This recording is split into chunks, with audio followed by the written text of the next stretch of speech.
Welcome to What Not to Do. I'm Kyle Schmitz, and this is episode 6. I've got with me today Amanda Johnson, the executive director of the Howe Community Resource Center here in Green Bay, Wisconsin. When she was young, she was told that she would never be anything in life. And wait till you see where she is now.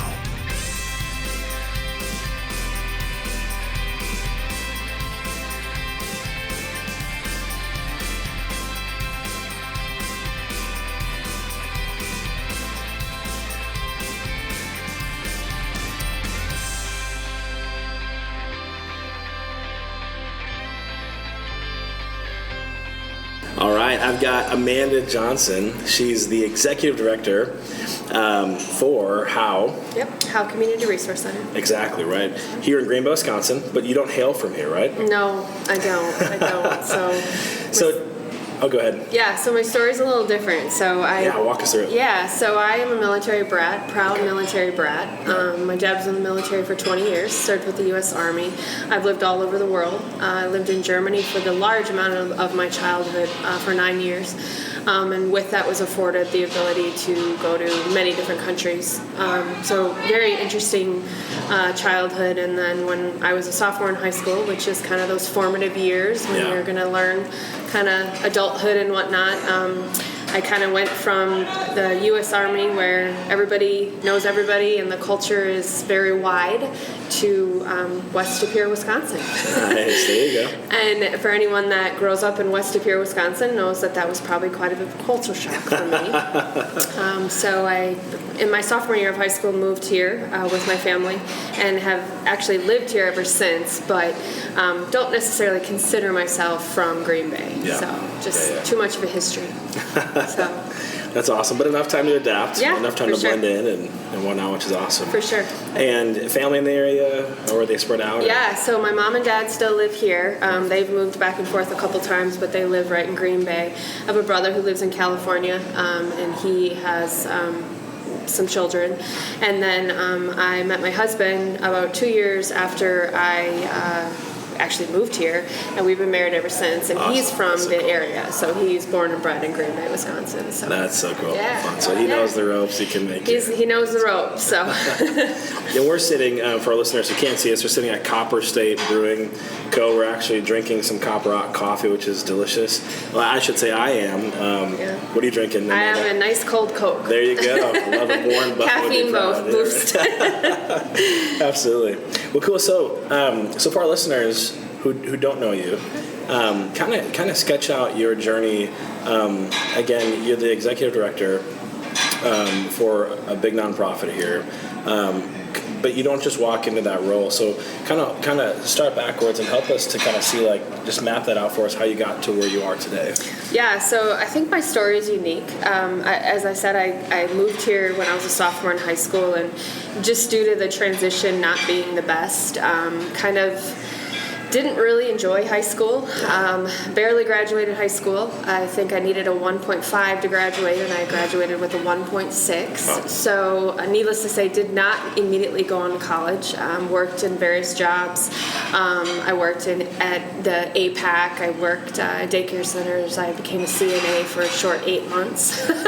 Realized that I never wanted to do that again. That's a tough job. Yeah, and then I actually was very fortunate to land at a school. It's a Montessori school in town. It actually still exists. And I became kind of an assistant teacher there, and then ended up spending the next 10 years of my life there, and transitioning from an assistant teacher to an actual teacher at the Montessori school. Yeah. And then had a family in that time, and made a really smart move to go back to college. Started back at college in 2002 when my first child was born. Yeah. And to say that was an easy road would be a complete lie. Just decided to start with TC classes, and while having both a toddler and then a newborn. Yeah. I have 2 children, and then my husband said, "Well, you might as well keep going." So then, at the age of 30, I enrolled in UWGB social work program. Nice. And I completed my bachelor's, and then my husband said, "Well, why don't we just keep going, because it's not going to get any any easier. And so I got my master's right away. So I graduated with my master's about 2 years after that. So I have a master's in social work. I say ha to my home ec teacher who told me I was going to amount to nothing. And I feel like that journey, both the teaching journey and then this wanting to be a social worker really kind of came from my childhood. Being a military child is not easy. We moved every 2 to 3 years. We had to become friends with people very quickly, and then we had to lose those friendships very quickly because I didn't grow up in the social media era where I could just hop on Facebook and say hi to my friends. So no TikTok, no Snapchat, no nothing that my children or children that are in the military today have. And the reality is it was a really different world. Even to call my friends would have cost hundreds of dollars if I'm living in Germany and they're back in the States. So the trauma, I think, of moving multiple times, and then my dad was in the military for 20 years, and personalities that come with being in the military can be tough. So we went through a pretty tough transition in my childhood, just with not necessarily getting along, and decisions were made that weren't always the best. And so I decided that when I did go back to school, I wanted to go to social work. And it's funny because my whole intent of going for social work was to go to a military base and be a social worker on the base. I'm obviously not there, that didn't happen. But once I got my social work degree, I worked in various jobs. I worked at the Sexual Assault Center. I worked at the Crisis Center. And I found myself at the Resource Center in 2012 as a parent educator. What's funny is I originally I had applied for the job and didn't even get a call back. And so my resume must not have been up to par. And then as it about 6 months later, a friend of mine at the time was on the board and heard that that the position was open again and encouraged me to reapply. At that time, was able to put in a good word for me, and the rest is history. So I started in 2012 as a parent educator, doing home visits with our families, and slowly, but also quicker than I would anticipated, moved up the ranks.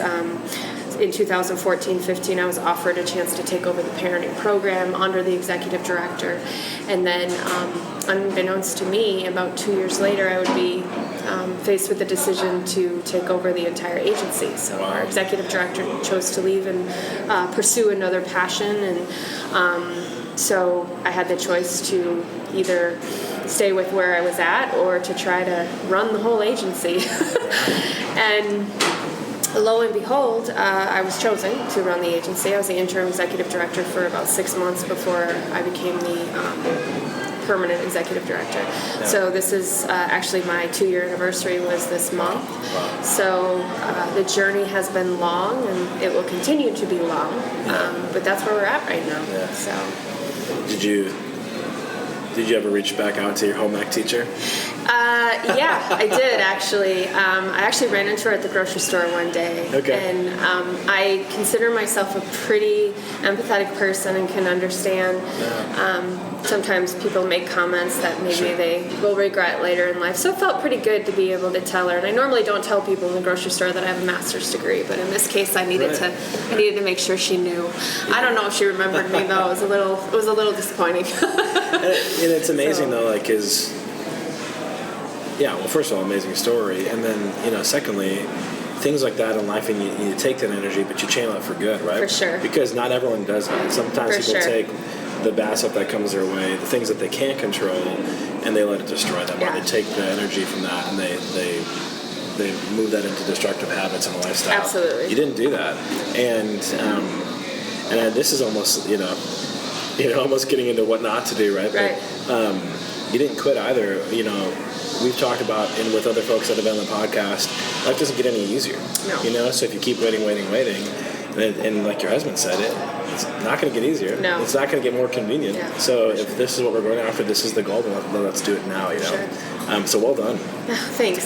So why? So I think you maybe touched on it a little bit, tracing your story, but for our listeners, kind of clarify like the why. Like, what's that driving pulse behind why you do what you do? Why the social sector? Why do you love that? Yeah.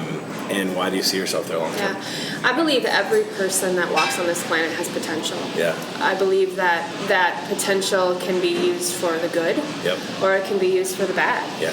And I think that what differentiates each person is the barriers that exist in front of us. And I do the job, and I work with the people that I work with because I want to remove those barriers or help them at least knock down some of those barriers that can lead them to their potential. And everyone's potential is different. We are not going to say as an agency that every single family that comes to our doors is going to be successful and is not going to fall back on hard times or is not going to fall back to, it isn't going to be in a perfect life that they want. But if we can remove even some of those barriers, and so when I started as a parent educator, that was my main goal. Because of what I had gone through with my family, I wanted to make sure that parents had the tools, because I don't feel like my parents had those tools. I don't feel like they had, especially from the military perspective, I don't feel like they had the tools to really do that transition of going from the civilian from the military to the civilian side of things with the family, but then also just parenting in general. Parenting, I'm a mother of two wonderful, bright teenagers who daily bring me to my knees. And there's plenty of books out there, but there's not enough support. Yeah. And so that's really the goal of our agency, is to support on all levels to make a stronger community ultimately. And I don't think we make a stronger community if we just continue to push those people aside and say, well, that's somebody else's problem. We need to make sure that it's everybody's not necessarily issue, but everybody has a solution for it. And I think we live in a rich community where there's many different organizations that are doing amazing work, and together it's only going to make our community stronger. Yeah, that's so awesome.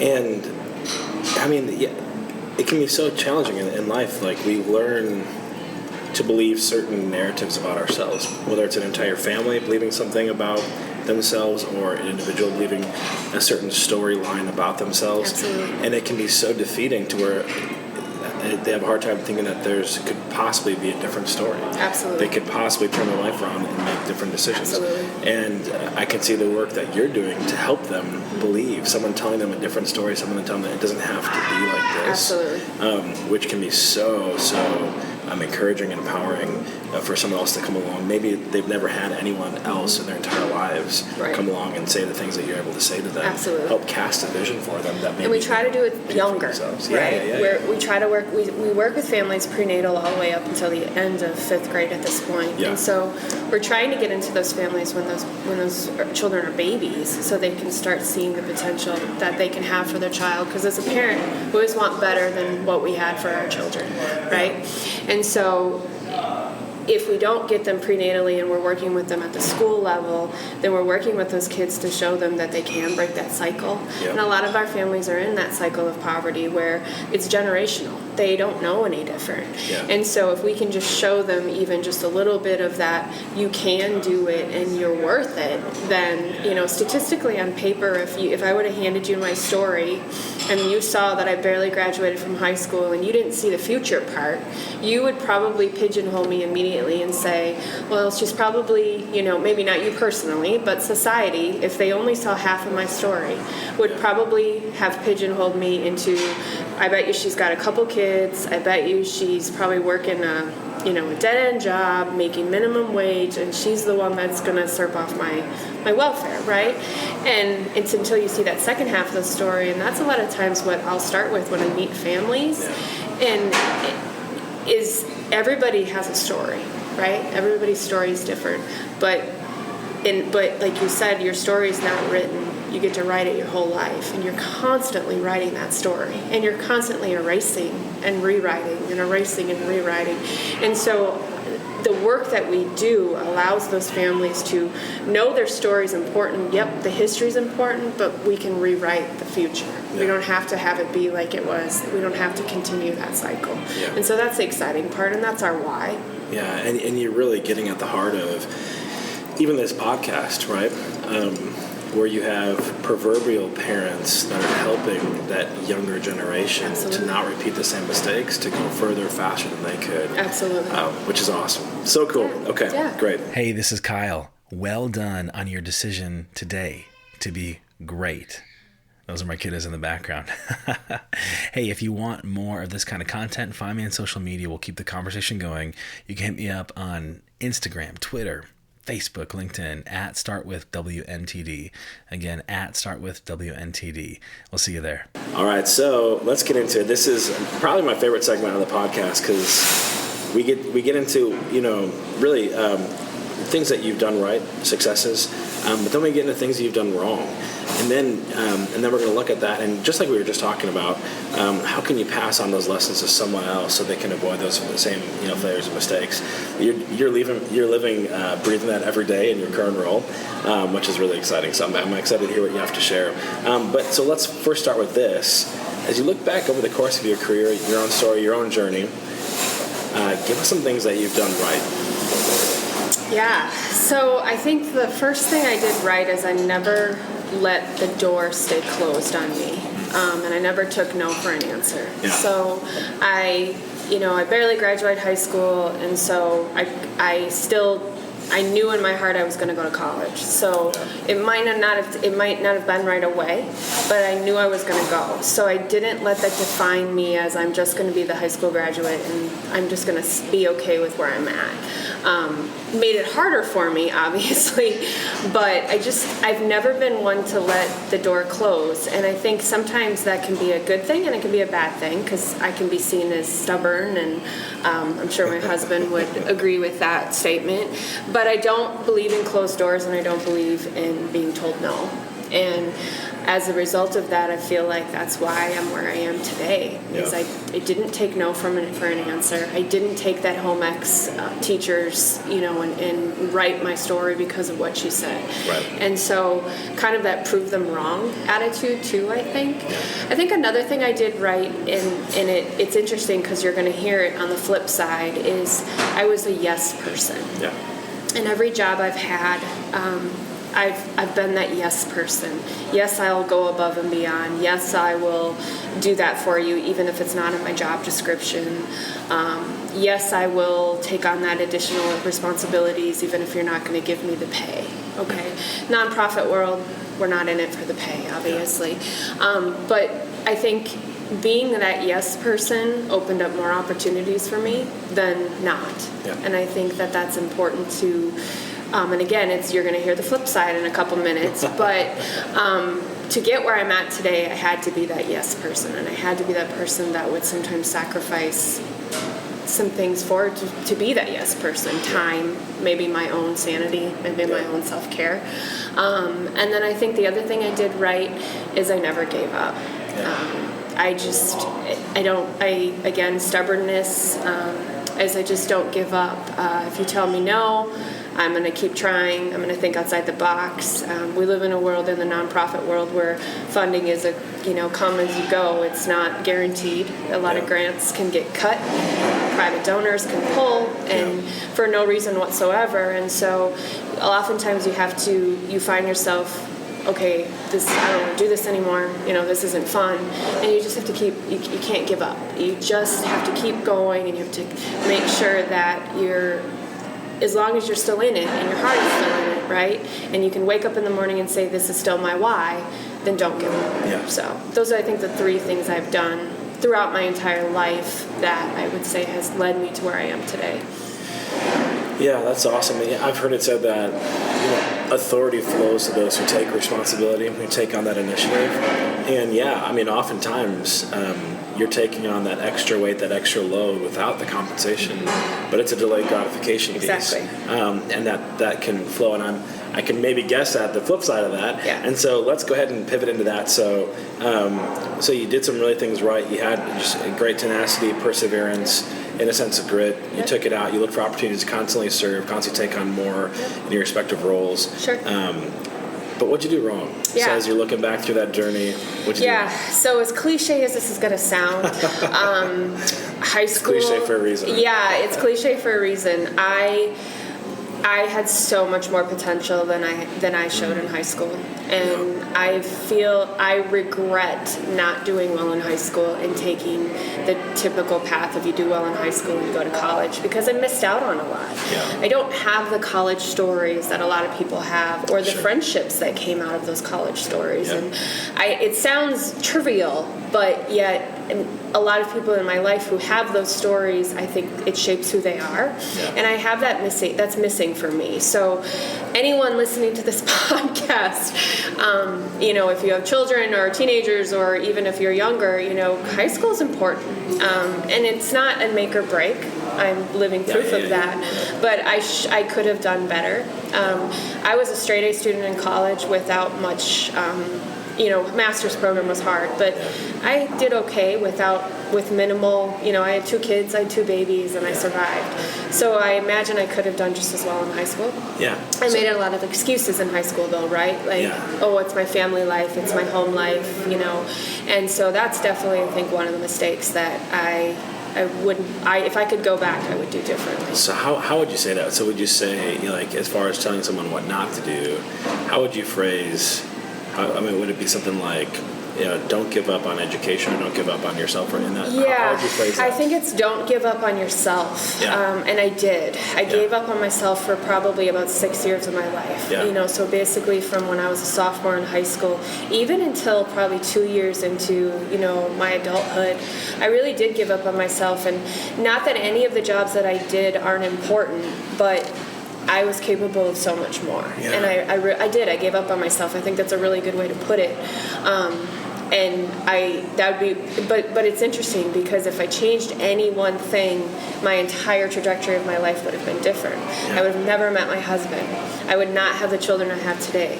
So it's You might not be in the line of work I may not even be in this line of work, correct. I might have been a publicist for a famous person, because at one point in my life, that's what I wanted to do, and so... Or a home ec teacher. Or a home ec teacher, right. Or, I maybe not even be in the social services world. And so it's interesting when you think of the things like, what would you do if you did differently? But in so many cases, the entire trajectory of your life changes. And so it's hard to imagine doing anything differently, because you like where you're at today, right? Despite all of the bumps and the bruises. Yeah, so. it's amazing. Yeah, in a lot of ways, we wouldn't author the same hardships or the failures that we've experienced and gone through. But they make us so strong today, and they make us fitting and equipped to do what we're doing today, which is huge. Absolutely. And even the idea of not giving up on yourself, even from a point of learning and growing. I think that's the point of education. Isn't just a one-time, hey, here's 12 or 16 years of your life.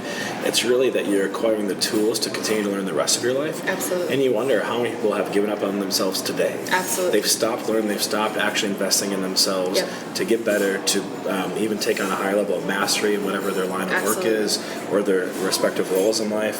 And that's a sad thing, right? It's not just a one and done type of thing, but don't ever give up on yourself. Absolutely. Right? Cool. So what else? So when I came into this role 2 years ago, I thought I could do it all on my own, and I didn't need any guidance from anybody, because for me, guidance looked like weakness. Yeah. So if I reached out to any other executive director, or if I reached out to anyone that was in the field, I felt like I would be saying, I'm not supposed to be in this job. This job, I'm not capable of this job, because if I can't do this without asking you for advice, then I'm not. And I almost burned myself out in year 1. Oh, I can imagine, yeah. Completely. And going back to that, I was a yes person. I realized very quickly that I could not balance both my personal, my children, my husband, my enjoyment, right? With that go-getter, never say no, never ask for help. And at the end of the first year, I remember looking at my development director and saying, I don't know if I want to do this anymore. This is crazy. I don't see my family. And because I was under the impression, because I wasn't talking to anyone else, that this is how you were supposed to do the job. You were supposed to be working 80 hours a week, and you were supposed to be exhausted, because if you weren't exhausted, you weren't doing the job, right? And so I was really fortunate about a year in to be contacted by, I'm part of this nonprofit kind of leadership group where we meet monthly and we talk about basically, everything we're going through, and we go through issues and things like that. And it was really a kind of a epiphany to me that, wait a minute, they're all, regardless of if it's a 30-year executive director or a brand new executive director, we're all facing the same things, right? Yeah. And so when I started to be okay with asking for help, and then I started to be okay with, okay, I can go home and it's 5 o'clock, that's okay. I can go home and be a mom. I can go home and, do the sports things or whatever I need to do. It doesn't mean I'm not doing my job. Yeah. And so that was probably the what not to do is you have to ask for help. And it's not just the nonprofit world. I think it's in any aspect of business. If you think you can do this in isolation, you're going to burn yourself out. So would you say something like don't go it alone, or would you say don't think you have all the answers? How would you phrase that? Don't be afraid to not be okay, because you're not. There are going to be moments where you are not okay. You're going to feel overwhelmed. You're going to feel like you're not doing enough. You're going to, be it the funding or the staff you work with, and sometimes you have to be okay with just not being okay, and then reaching out and sharing that with someone. Yeah, just saying, I need help. I need help. Not okay. Right. I need help. Exactly. Like maybe I just need you to listen to me. Yeah. Maybe I don't need anything from you, but I need you to listen to me. Yeah. And so once I started doing that, it became a lot easier. Yeah. And it's even another flip side on the idea of, saying yes being one of the things you did right, and taking on responsibility and initiative, one of the things you did right. There's also the law of diminishing returns. Absolutely. And there's only so much responsibility or authority you can take on before you realize I can't do this all, right? And you get to that point where suddenly you're not okay. Suddenly the ROI isn't so attractive anymore. There comes that, I'm not sure if it's the threshold or a breaking point or something like that, and we all have to know and learn our own capacity for things. Absolutely. And know when we should be doing it, or if it's something we should be delegating, or if it's something we can just eliminate altogether. Absolutely. Yeah, that's so good. Sure. Yeah, so don't give up on yourself. Don't be afraid to not be okay. Anything else that you look back on your career and say, man, don't do this. I did this. Don't do this. Yeah, I job hopped a lot. Okay. And that's just overall. And I'm lucky where I'm at today. Yeah. But I almost want to go back to some of those employers and say I'm sorry. Mm-hmm. And when you see them, because I am in the nonprofit world, I see them out, and I almost feel like I have to go up and apologize and be like, I'm sorry I didn't give you my best, because I was trying to figure out who I was. Because I went into this thinking I wanted to do the child protective side of things, and then I realized really quickly I didn't want to do that. So I job hopped a lot in the beginning, and I if I could go back, I wouldn't do that. I think I would have established, and I would have given my all, even if I was still in that questionable time. I feel guilty about that, I guess is the best way to say. And I think job hopping is it's how you do it, right? And I don't feel like I did it right at times. I feel like I did it very selfishly and very much about me versus about being honest with people and being more genuine, right? And so I would say that that's probably one of the things I wish I would do differently. So now, are those roles in the private sector or the social sector, or where are those roles? All social sector. All social sector, yeah. Yeah, and because I can that's a big debate these days, right? Because there's a lot of folks that do that. They kind of zig and zag. And from one perspective, that can be a good thing, right? Especially with at-will employment, the shifting. In corporations, it's not necessarily like you get, you put in your 40, 50 years, you get your pension, all that kind of stuff. Absolutely. It's almost kind of like every man for himself type of thing. But then there's another predicament, another variable where, a lot of folks coming out of school, they don't really know what they want to do with their lives. They don't have a clear goal or direction or why. And so part of that job hopping comes down to experimenting, trying to figure out what they like. And it sounds like you're affirming in a sense those things. But what you're saying was not maybe good about your experience was you didn't, in that pursuit, you didn't honor the commitment or give it in a sense your all that you ought to have. 100%. And maybe had you gone all in with whatever role that you'd accepted and committed to, if had you gone all in, maybe you could have discovered that why or a greater purpose through those things, kind of grinding through it. Is that kind of okay. Absolutely. So how would you phrase that? What not to do? As far as not necessarily not job hopping, but something more along the lines of being all in when you're committed. Yeah, I think it's commitment. Yeah. It's you don't half-heartedly do something. Yeah. Right. And I think that's in anything of your life. But if you're going to do something, do it 100%. And I didn't do that in some of them. In the social services world, there's an impact of that, right? Like if you are half-heartedly doing a job, there are people's lives that are impacted by that. Yeah. Not that I don't think I was ever detrimental to anyone, but definitely looking back, there are some jobs where I'm like, I didn't give my 100% because, maybe I was experimenting, but I still could have given 100%. So for sure. In a sense, every role within a company, whether it's private or public or social, in any organization, everyone's in sales, everyone's in marketing, so to speak. Everyone's representing the company, the brand. For sure. If you go out to a restaurant and the cook that day is not feeling like he really cares and makes a pretty sloppy burger, whatever it might be. For sure. Think about that person that's going to get that burger. They're going to want to come back, and that's a reflection on the brand. For sure. And the owners might be amazing, and the service might be amazing, but the food's like, And now it did create a negative ripple effect. And so the importance of, as an organization, all being on the same page and being all in. Absolutely. Not just kind of go about it. Absolutely. Yeah, that's so good. It's a good reminder for us all. Yeah, for sure. So, last question in this section.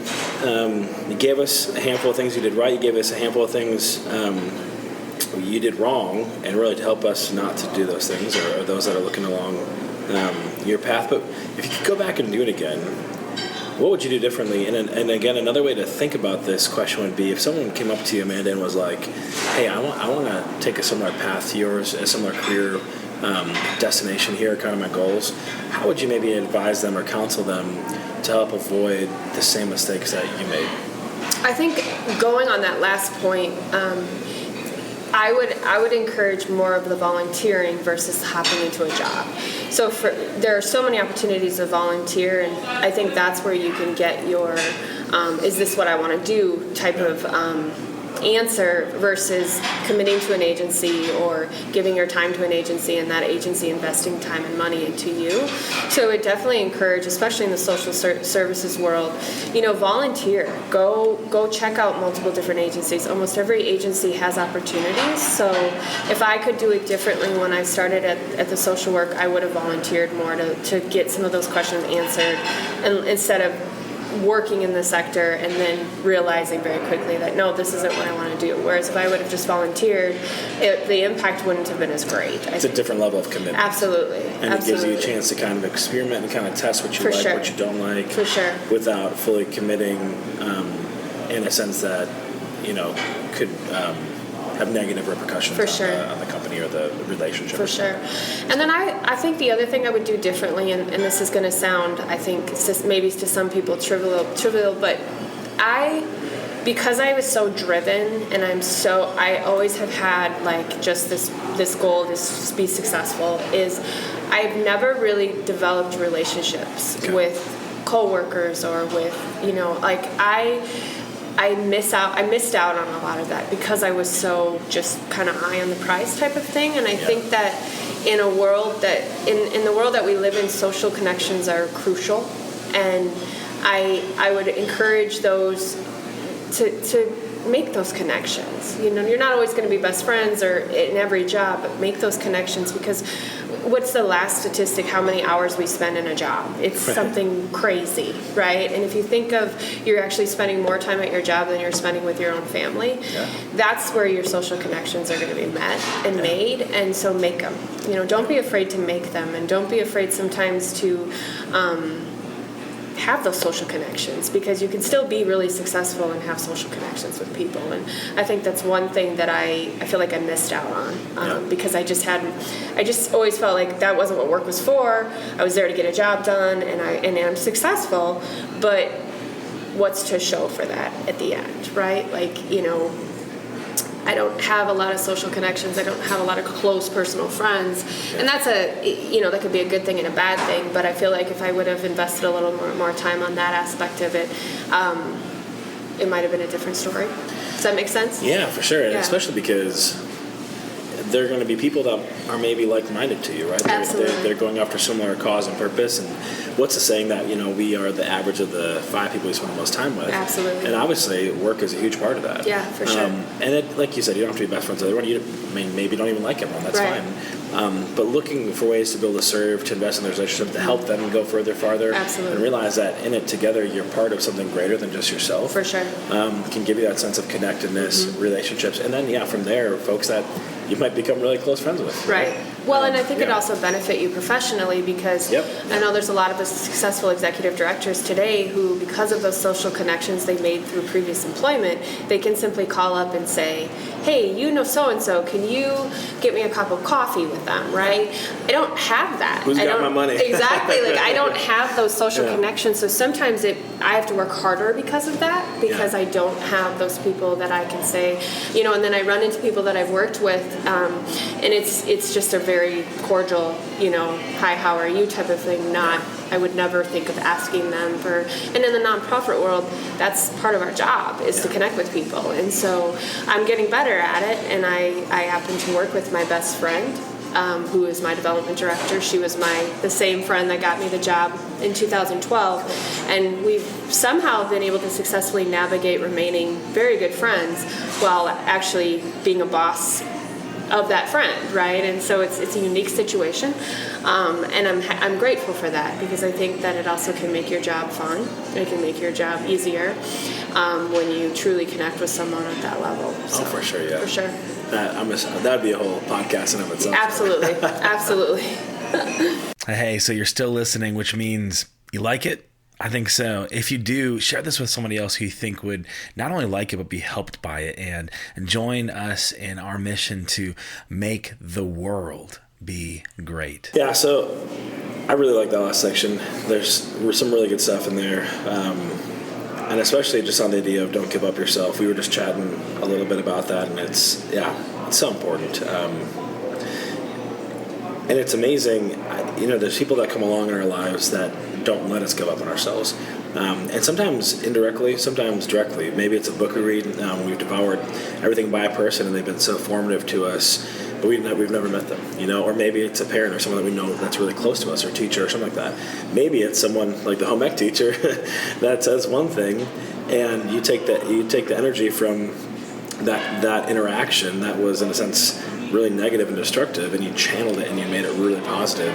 Sometimes those are people that can have the main impacts in our lives. So I'm curious to hear from you, as far as like a mentor or someone that has been really impactful for you in your journey in your life. And there might be many, but who's one that comes to mind? Yeah.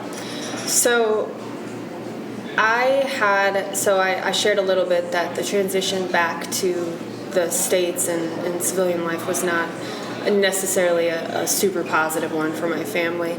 And I was about 17 and a half, and an aunt of mine had offered to kind of have me come live with her because things were just really rough at home, and my dad and I weren't seeing eye to eye, and so my parents came home, and they were less than happy that somebody was, you know, wanting to take me for a little bit, and so we went to the police station. And there was a social worker there, and I won't say her by name, but she looked at me after interviewing and saying, what are you doing? Why are you doing this? I said, I just want to go live with my aunt. I think it would be better right now. There's just a lot of, stuff going on, right? And she looked at me and she said, you should be really grateful for the family that you have. And you can either go home with them tonight or you can go to the local shelter for kids where you're going to probably not have a really good night. And I looked at her and I went home with my dad that night, and my dad and I are fine today. We've gone through a lot, but we're fine today. And I told myself that when I eventually got what I needed to do to be able to do this job, so when I became a social worker, so this was when I was 17 and a half, I was going to do it because that woman, I don't ever want someone else to hear that again. I don't want ever someone else to be in that same situation as I was, and those are the choices. Yeah. To either go home to a chaotic home where it was not positive, it was toxic, yeah. Right, on both sides, or to be able to go to a place where it sounded really scary, right? So not a mentor by any means, but definitely impactful. And a story that I still tell today because I think that I've done that. I think I've provided the tools so far for families. I've sat in front of, I currently volunteer as the 5th grade basketball coach for the Howe kids. Awesome. And we have some boys who come to school and they've got backpacks full of trauma. Yeah. Some of them are experiencing homelessness, some of them are experiencing hunger, all of them are experiencing poverty. And if I can be that one person that says to them, you're worth it, and I can be the opposite of what that person said to me, basically, because what she basically said to me was, I don't have time for this. You're not worth it. There's more problems than you, right? And so that was impactful for me and has stuck with me for my entire life. I would say the other person that was a mentor for me was a teacher who did believe in me, and it was my college teacher, and she's unfortunately, Karen Dahlke was her name, and she unfortunately passed away unexpectedly a couple years ago, and it was a Saturday class. It was my very first class at UWGB. It was like a social justice class. And I got to class late because I think the baby was, sick, and I came in and I was just an absolute mess. Like, I had no business being there, but I knew if I wasn't there, I'd get, you have to go to school, right? It was a Saturday class. And she said, can I talk to you for a second? And she pulled me outside and she said, are you okay? And yep, I'm okay. I got a lot going on. And throughout the semester, got to know her really well. And at the end of the semester, she pulled me aside and said, you're going to be a damn good social worker, but you're actually going to be an even better person. And for that person who I respected so much at that point, and she was very social justice minded, she believed in the ultimate social justice, was why I continued to do the path I did. Because on that day, and I unfortunately, they talk about you wish you would have told somebody before it's too late. I remember hearing about her passing away and thinking, man, I never told her what she really meant to me. And I remember writing to her family and telling them, but it's not the same, right? But she made an impact on me because she made me believe in myself, and I had lost myself for so many years, and she made me believe that I could do something. So my hope is wherever she is, whatever belief anyone has, that she sees that I'm doing something. So you're carrying on her legacy, and how she breathed life into you, and you want to do that for these little kids that might not, for sure, have it at all. They're just trying to gasp for air. For sure. I've heard it said that life is 10% what happens to us and 90% how we react to it, and that is amazing. I mean, you mentioned earlier about the home ec teacher. Mm-hmm. You mentioned here about one of the most formative persons in your life was someone that was negatively impactful in a sense. But it was out of your control. Mm-hmm. You couldn't control how she was going to handle things. But what you could control is how you would respond to it. Absolutely. And look at where that's taking her now. Absolutely. That's amazing, And that's good for all of us to remember. We can't control some things that happen to us, but we can control how we respond to it. Absolutely. That's awesome. Absolutely. So, a lot of people want to give advice. Yeah. A lot of people think they've got the best advice. Yeah.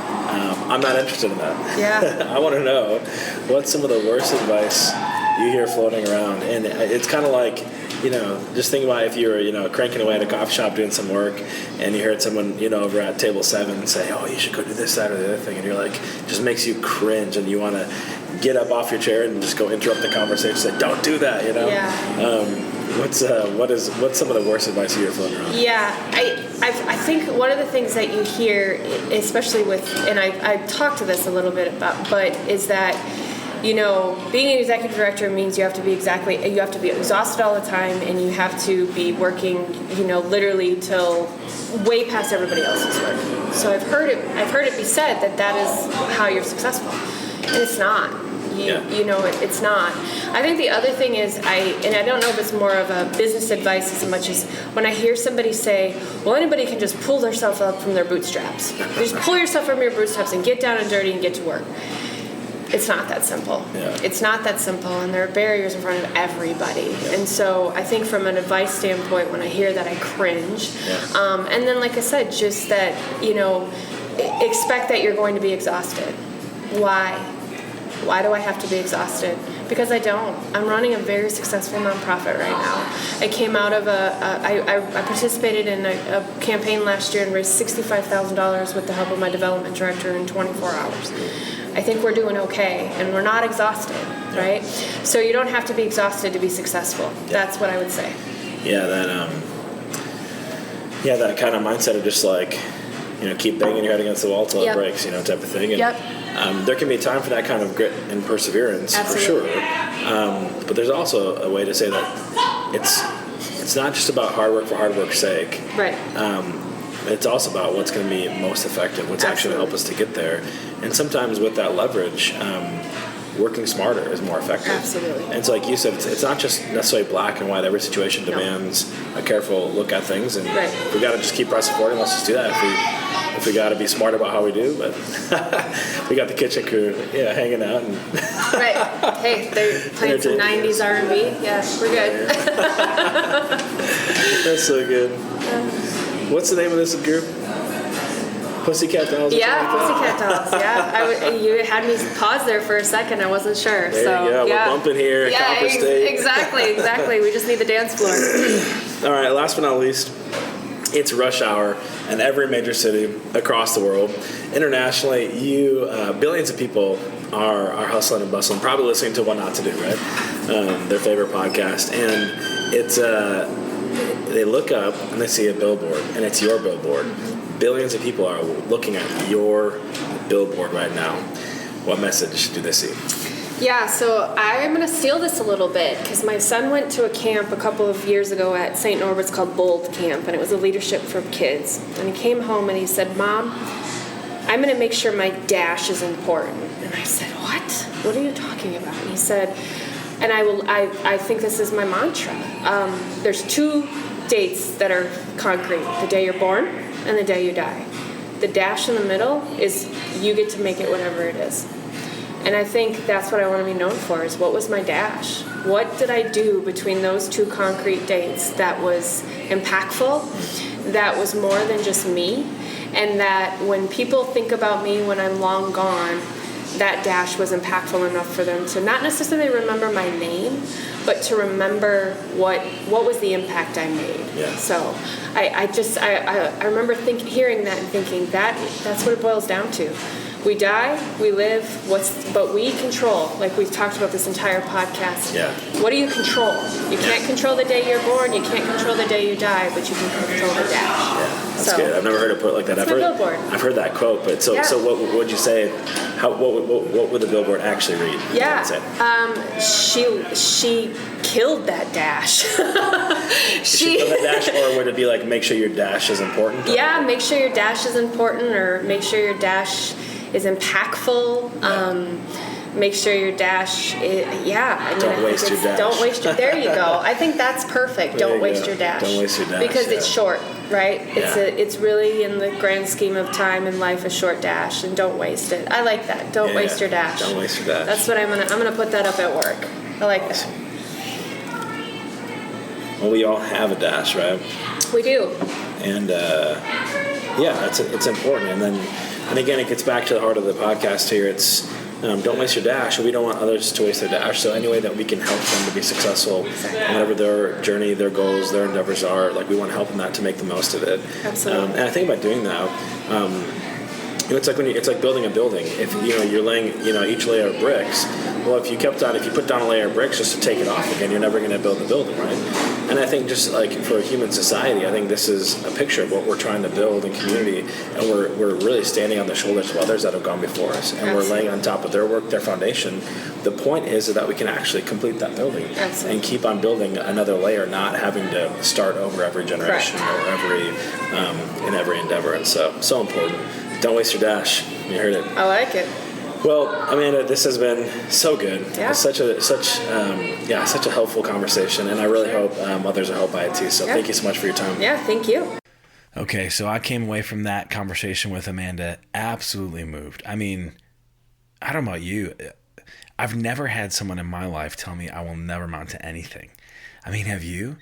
And the odds of overcoming that. I mean, I hear my own kids in the background right now. It's like, what could possess me to tell them that they will never be anything? I want the exact opposite. I want them to go further, faster than I ever could. And it's amazing the odds that Amanda has overcome to do just that. So let's recap some of the takeaways. And the first one, just so powerful.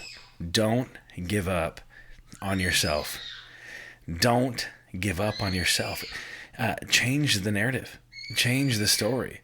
Right? Don't believe the lies and the fabrications that others are selling you about yourself and your limited capacity or potential. I mean, it's amazing how much potential and capacity that we have as humans. It's crazy. I think we downplay that to an extent. And it would do us a good to realize we are capable of so much more, but it does take clear thinking, planning, continuous learning, etc. Never give up on yourself. Never. Secondly, don't be afraid to not be okay. And I think this is also really important because it's easy to want to go it alone. We've heard that in other episodes, and it's easy to think we got it all figured out. And we're trying to save face. We're trying to cover it up. We don't want others to know that we're hurting or we're struggling, right? Don't be afraid to not be okay, and be vocal about that. And lastly, don't half-heartedly commit. If you're going to go into something, go all in. Don't half-heartedly commit. If you're going to go into something, go all the way. The key here is to be discerning as far as to what you commit to, right? Does it align with your purpose, your goal, your one thing? If it doesn't, don't do it. All right, well, I want to thank you again for listening and remind you that this is about you. This is about equipping you for success and taking stories like Amanda's and distilling it and understanding the principles here, the successes, but also the failures, leaning into those failures and hopefully giving you something tangible and tactical that you can take away to be great, to avoid those same mistakes on your path to greatness. If you want to connect with Amanda, her contact info will be in the show notes, as well as her top 3 books. What do you think she recommends? What does she read? What would she have you read, or what would she give away as a gift? Which book? Really exciting stuff, so check that out. And if you've been helped, again, by this episode, please share it. Share it with a friend. Share it with others. One of the best ways you can do that is by giving us a 5-star review on whichever platform that you're listening on. That would really help us get the word out there more. This message about the importance of leaning into our failures, discussing them. Why? Well, not so that we can stop there. Failure is not an end. It's not a dead end. It's not the goal here. We want to be great. We want to push through the failure, use it as a friend, not a foe, in order to be great and to see massive success. And so that's what this is all about, and it's all about you helping to achieve that. Well, it's been said that good men learn from their own mistakes, but great men, they learn from the mistakes of others. So go and be great, and we'll see you next time.